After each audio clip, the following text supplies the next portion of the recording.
ಅಲ್ಲಿದ್ರೆ ನಿಮ್ಮೆಲ್ಲರಿಗೂ ಕೂಡ ನಮಸ್ಕಾರ ಮಾಡ್ತಾರೆ. ಸ್ವಾಮೀಜಿಯವರು ಬರ್ತಾರಂದ್ರೆ ಮನೆ ಮುಂದೆ ರಂಗೋಲಿ ಹಾಕ್ತಿರಲಿಲ್ಲ.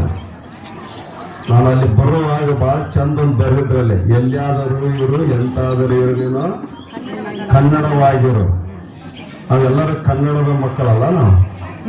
ಬಸವಣ್ಣವರು ಕೂಡ ಬಹಳ ಸುಂದರ ಹೊತ್ತಾರಿ ಎದ್ದು ಆರ್ಧವನೇ ಪತ್ರಿ ಪುಷ್ಪ ತಂದು ಹೊತ್ತು ಹೋಗದ ಮುನ್ನ ಪೂಜಿಸೋ ಲಿಂಗವ, ಹೊತ್ತು ಹೋದ ಬಳಿಕ ನಿನ್ನಾರು ಬಲ್ಲರು, ಹೊತ್ತು ಹೋಗದ ಮಣ್ಣ ಮೃತ್ಯು ಮುಟ್ಟದ ಮಣ್ಣ ಮುನ್ನ ಪೂಜಿಸೋ ನಮ್ಮ ಕೂಡಲ ಸಂಗಮ ದೇವರು ಅಂತ ಹೇಳ್ತಾರೆ. ಹೊತ್ತಾರೆ ಅಂತಂದ್ರೆ ಮಗುನ ಹೇಳ್ಬೇಕಂತ ನಾವು ಬೆಳಗ್ಗೆ ಹೂ ಪತ್ರಿ ತರಬೇಕಂದ. ಅಗ್ಗವನೆ ಪತ್ರಿ, ಅಗ್ಗವನೆ ಅಂತಂದ್ರೆ ನೀರದು, ಕನ್ನಡದ ಅಚ್ಚ ಶಬ್ದ ಅದು. ನೀರು ಸಂಸ್ಕೃತ ಶಬ್ದ ಅದು. ಅಗ್ಗವನೆ ಪತ್ರಿ ಪುಷ್ಪ ತಂದು ಬೆಳಿಗ್ಗೆದ್ದು ನಾವೇನು ಒಳ್ಳೆ ಕೆಲಸ ಮಾಡ್ತೀವಿ ಎಲ್ಲವೂ ಕೂಡ ಒಳ್ಳೇದಾಗ್ತದ ಅನ್ನೋ ಮಾತನ್ನು ಹೇಳಿ, ಆಮೇಲೆ ಹಾದ್ಯಾಗ ಬರುವಾಗ ಏನದು ಗಿಡದಿಂದ ಹೂ ಪುಷ್ಪವೃಷ್ಟಿ ಮಾಡಿದ್ರು, ಪಾರಿಜಾತ ಹೂವುಗಳು ನೋಡ.